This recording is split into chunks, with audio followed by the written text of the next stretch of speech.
Jadi kalau dalam tradisi agama itu silaturahim adalah menyambung sesuatu yang seharusnya tersambung. Agama yang masuk negara enggak konflik itu diantaranya paling spesial itu Indonesia. Karena para wali ini mendampingi kultur daerahnya, tapi tidak benturan. Misalnya kalau orang Jawa dulu pakai sesajen di sawah-sawah, katanya dimakan penunggunya. Ya penunggunya sawah itu kalau dulu ya pikirannya itu makhluk gaib. Di era modern ya penunggunya itu ya kambing, ayam itu. Jadi ya memang yang makan itu akhirnya. Tapi dulu itu aneh diistilahkan dimakan penunggunya. Kalimat penunggu itu apa ya gak jelas, apa dengan tanda petik apa penunggu betul gak jelas. Wali-wali datang tidak mengkafirkan itu tapi terus dirubah jadi sedekah ke tetangga-tetangga. Jadi kultur itu gak dilawan tapi cukup diubah. Jadi makani demit menjadi sedekah ke tetangga. Nah cerita kurban juga seperti itu. Dulu tokoh-tokoh Quraisy penunggu Ka'bah itu dulu sudah ndak tauhid, sudah musyrik kalau dalam bahasa agama.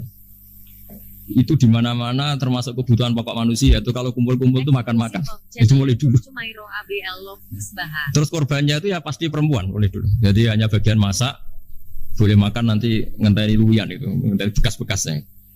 Sehingga yang nyortir Abu Jahal CS itu. Jadi yang kurban harus hewannya bagus, spesial, bahkan nggak boleh dikawinkan. Hewan yang mau dikorbankan itu nggak boleh dikawinkan, nggak boleh pernah dikendarai, nggak boleh pernah dipakai bajak sawah dan sebagainya. Semuanya serba spesial. Nanti dikorbankan di Ka'bah. Yang dijual Ka'bah. Nah pertanyaannya Ka'bah ini nggak pemakan daging. Yang untung ya ketua-ketuanya ini. Karena Ka'bah tidak doyan daging. Dan itu ya di atas namakan Allah ini demi taqarrub ila Allah demi. Sehingga mereka bilang wa qalu hadhihi an'amu wa harsun hijrul la yat'amuha illa man nasa'u bisamihim. Ini hewan korban harus spesial dan yang berhak makan hanya orang-orang spesial yaitu para penunggu Ka'bah, para sadanatul bait. Tapi karena mereka sudah tidak benar, tidak jujur, Islam mau merubah tradisi itu. Tapi kalau tradisi itu dirubah, maka Islam akan terkenal pelit karena dari acara makan-makan menjadi tidak ada makan-makan. Jadi kadang kebenaran itu harus diganti dengan sesuatu yang tidak ekstrim karena tadi dari acara makan-makan menjadi sama sekali nggak makan-makan. Maka terus diganti oleh Islam dengan kalimat udhiyah, dengan kata kurban. Nah, kenapa itu harus terjadi? Karena kurban itu sebetulnya syariatnya Nabi Ibrahim, di mana orang Mekah itu memang turunan Nabi Ibrahim, sehingga sisa-sisa makan-makannya masih. Cuma mulai ada melenceng, ada sesajen, ada khurafat, ada bid'ah. Kemudian itu mulai masalah. Terus Rasulullah Muhammad SAW datang ingin benahi itu. Tapi yang dibenahi adalah menghilangkan kemusyrikannya, bukan makan-makannya. Akhirnya diganti oleh udhiyah. Nah, kenapa ada kurban? Kalau dalam banyak literatur, Nabi Ibrahim alaihissalam itu Nabi yang paling dengan tanda kutip mengklaim kalau beliau itu orang paling sayang kepada Allah, paling dekat kepada Allah. Gak ada yang dicintai selain Allah. Beliau memaklumatkan itu baik secara lisan maupun di gemuruh hatinya, di bisikan hatinya, di detak jantungnya, pikirannya seperti itu. Pas itu beliau belum punya putra karena beliau termasuk lambat punya anak. Suatu saat ditakdir punya putra yaitu Ismail. Pas seneng-senengnya jalan, pas seneng-senengnya punya anak, sama Allah disuruh nyembelih. Anak kamu harus kamu sembelih. Ibrahim kaget. Kenapa ya Allah? Kamu adalah orang yang sering ngomong bahwa yang paling kamu cintai saya. Tapi setelah ada anak kamu, kayaknya enggak. Protes Nabi Ibrahim, Pak. Yang benar Gusti, iya harus anak kamu. Karena beliau kadung janji, kadung komitmen yang paling dicintai Allah, tidak ada yang lain. Saya akan mencintai engkau ya Allah, meskipun harus mengorbankan anak saya. Singkat cerita, terus disyariatkannya kurban itu. Ketika Nabi Ibrahim berkomitmen melaksanakan perintah itu, Ismail juga mau nurut, bersama Allah diganti oleh hewan kurban yang bernama kambing. Sehingga versi cerita itu bahwa Allah akan maklumi ketika orang mencintai Allah secara serius, bersamaan dengan itu orang juga mencintai anaknya dengan proporsi masing-masing. Itu di khazanah-khazanah yang saya baca. Versi kedua, tapi ini nanti nggak perlu dipertanyakan, itu versi yang paling baik. Yang paling benar gimana? Yang tanya juga bid'ah, yang jawab juga bid'ah nanti. Karena itu wilayah yang kadung terjadi. Jadi kalau dalam ilmu hadis itu, kalau kadung terjadi, bahwa kamu unggulkan yang mana, tetap saja yang terjadi hanya satu, mau kelewat. Beda dengan istihad solusi. Karena mau terjadi ya kita uji coba. Kalau nggak cocok yang A ya cocok alternatif B, alternatif C. Kalau sudah kelewat, mau gimana? Kalau salah ya salah aja kan. Versi kedua begini, semoga versi kedua ini yang benar. Kalau ini benar, keren. Nabi Ibrahim itu memaklumatkan diri. Kalau dalam bahasa Arab itu idea itu mengklaim bahwa dia adalah orang yang paling sayang terhadap makhluk Allah, semua hamba Allah. Terus beliau diterbangkan ke langit. Diterbangkan ke langit, ke alam malakut. Ya tidak usah ditanyakan, tanya terbang gimana, nanti ribet nanti itu. Setelah diterbangkan di langit, wa kadzalika nuri Ibrahim malakutas samawati wal ardh, diperkenalkan alam langit, terus dipertontonkan. Itu ada sekian hamba Allah yang nyabu, yang ngefly, yang dugem, pokoknya yang maksiat-maksiat itu. Ibrahim ditanya sama Allah, gimana itu mereka menurut kamu? Damirhum, habisi saja ya Allah. Mereka makan rezekimu, hidup di bumimu, tapi mereka tidak mengindahkan engkau. Matikan saja. Sama Allah diturutin. Jalan-jalan lagi sampai 3 kali peristiwa tempat-tempat maksiat itu dihabisin sama Nabi Ibrahim. Beliau minta sama Allah supaya itu dihabisin. Singkat cerita, terus beliau diturunkan sama Allah. Saat diturunkan, ya Allah tidak jawab, tidak apa. Allah itu punya sunnah, punya tradisi. Dengan nabinya itu tidak jawab. Suatu saat Nabi Ibrahim disuruh bunuh anaknya, disuruh nyembelih. Protes kan?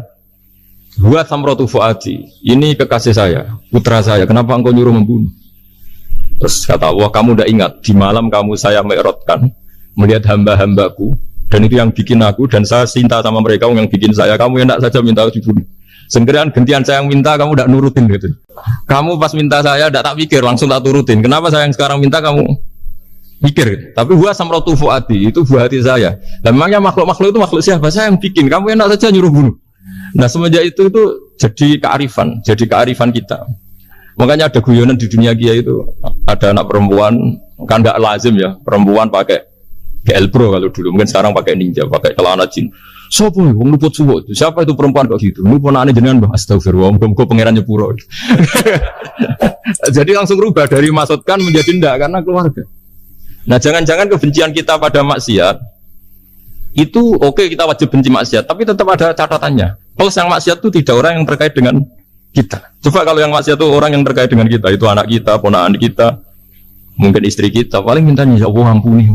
Sama-sama maksiat, yang satu minta dihabisin, yang satu kita minta diampuni. Fair gak kita sebagai manusia? Tidak fair. Tidak fair. Makanya kalau ada guyonan, ada supir salah dimarahin, pasti supir ini belum pegang rahasia.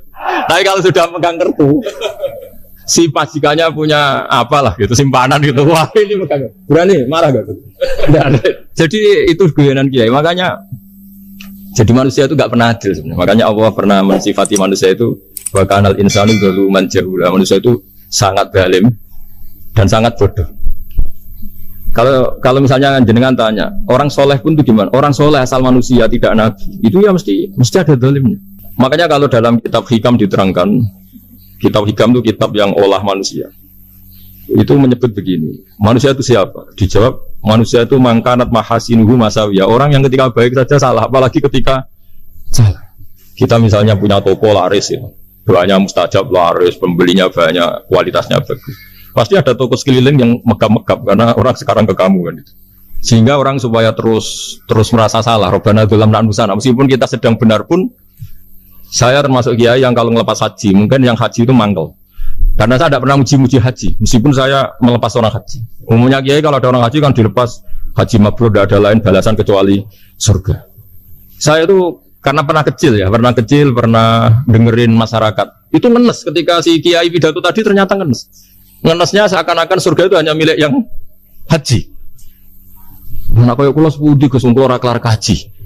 Semenjak itu setelah saya jadi kiai ya dendam juga. Akhirnya setelah saya jadi kiai kalau ngaji orang yang haji mabrur balasannya surga, orang yang fakir sabar juga surga, orang yang sering dimarahin istri juga surga. Kata pokoknya surga terus.